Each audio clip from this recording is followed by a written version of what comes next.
Okay, here we have a Fender Hot Rod Deville that is acting up a little bit and has had a drink spilled down it. Let me see if I can show you that. Right in there you can see there's been a drink spilled. And let me show you its other problem here.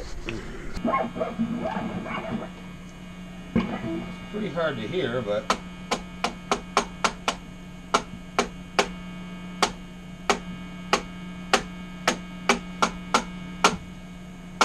by tapping these I can get the level of buzz to change. So I have a feeling this one right here has a cold solder joint, but I'm not sure. It could be any of these.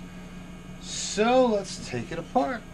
Okay, I've opened her up. I saw one little spot that might be a cold solder joint, maybe two there, but I'm also seeing more residue from the possible drink that was spilt on the pots there.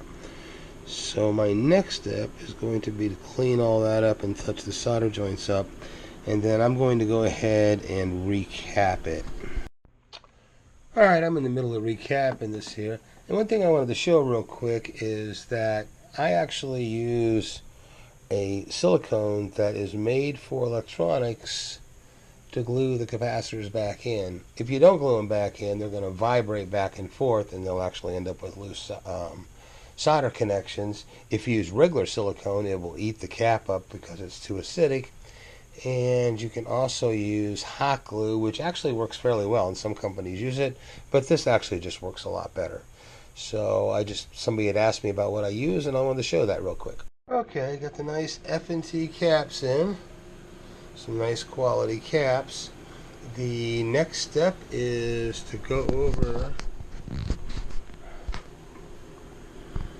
this board for any bad solder joints. I did see a few things that are questionable. However, I can't hold the GoPro and the light at the same time. Alright, I cleaned the back of the amp up, put it back together, and tested it. And this thing really sounds good, and it's dead quiet. So I'm going to go through and clean that up and see what happens. Alright, I got it apart, and I got this fairly cleaned up. You can see we're kind of arced through to right there. I also cleaned out the tube socket itself, and now I'm going to put it back together. Alright, everything's back in place. You can see the solder joints are taken care of. It's all cleaned up there. The little rubber grommet that holds the tube is in place, is back in its proper place now. And coming right along.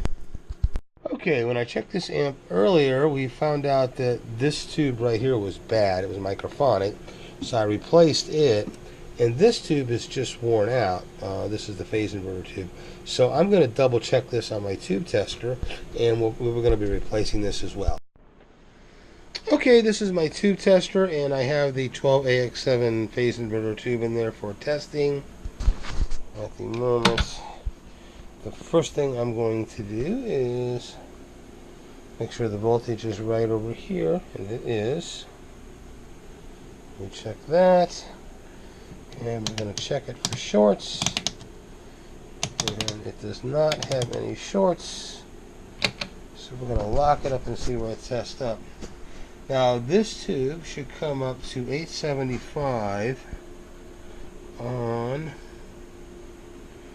let me see, the D, which is the 6000, which is the second thing, and you can see it's actually coming up. That's the minimum, is 875, and that's about, it's coming up to about 900. So this tube is right at where it needs to be replaced. So that is what we are going to do. Okay, I just popped a brand new Ruby tube into the tester just to make sure it's good before I install it. And as we said, the older one was coming up to just under 900, with the minimum being 875, and this one is coming up to 15, which is what we would expect out of a brand new tube, and it is. Okay, I got her back together, and let's play. I'll go through and tap on it. Dead quiet, even though I still got the board loose and it's cranked.